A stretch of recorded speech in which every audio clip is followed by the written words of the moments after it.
You may have heard recently on the news or online about the recent huge surge of refinancing that's been happening, mainly due to historically low interest rates, as well as an all-time high in the amount of equity in people's homes. But as someone who maybe has only owned their home for 6 or 12 months, or even a couple years, you might be wondering, how much equity do I actually need in my property to be eligible to refinance? So in today's lesson, I'm going to give you all the details and the scenarios that you can look at to see if now's the time.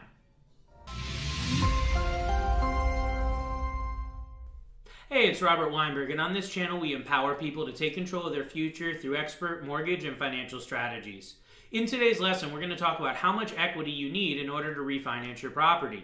Now, a lot of this is going to be dependent on when you bought the house, how much you put down, and the current value. So if you're in a situation where you've owned the property less than 6 months on a conventional loan, or less than 12 months on a government loan, they're going to go off the purchase price plus any documented improvements, which you can document using invoices or receipts. If it's after those timelines, then we can use the current value of the property. So as you can see, especially with a conventional loan, you might be eligible to refinance even after just 6 or 7 months that you've lived in the property and go off the current appraised value, which hopefully is more than you paid for it.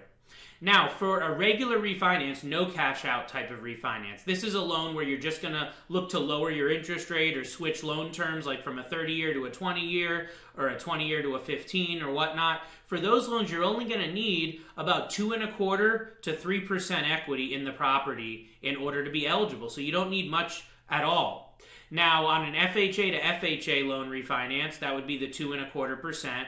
On a conventional loan refinance, you would need anywhere from 3 to 5%, and on a VA or USDA loan, you don't need any equity in the property. They'll go up to 100% loan to value. Now, for a cash out or debt consolidation refinance, one where you're going to pay off debt or do home improvements, retirement planning, or really any other need where you're going to actually pull equity out of the property, that's where you will need to have a substantial larger amount of equity, typically at least 20 to 25% in most circumstances, but there are certain exceptions to this. So if you're going to look to apply for a non-QM or non-qualified mortgage, that will actually allow you in many cases to go up to 85 or 95% of the value of the property and pull that money out in cash.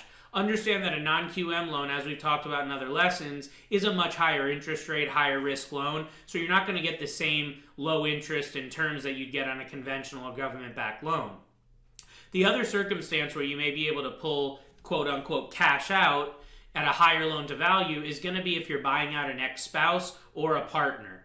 So if you have a court-ordered document showing that you owe someone money out of the property, if we can show that to the underwriters, they'll actually treat this loan as a no cash out loan, which allows you to go to that 95 or 97% or even 100% type of loan to value scenario, depending on the type of loan that you're actually applying for. Understand that with a refinance, unlike when you bought the property, the closing costs are typically going to be rolled in. I would say probably around 90 to 95% of my clients choose to roll the closing costs in to their new loan. So unlike when you bought the house and you had to write a check at closing, we can roll in pretty much all the closing costs. Customarily, you'll just pay for an appraisal out of pocket, a couple $100 prior to the closing, and the rest will be included in that new loan amount and taken out of the equity in your property.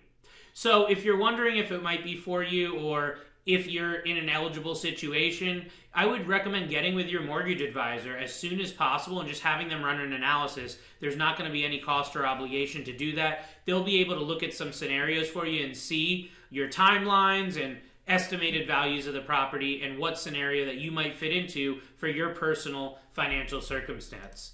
So if it's your first time watching, please go ahead and click the bell to get notified on our future videos, and also click subscribe so that you can get all of our future content coming out to you that we publish out every single week. I really do appreciate you watching. You can follow me on all my social media channels, and feel free to call or text my office. You can also private message us directly if I can be of assistance to you or anyone that you know.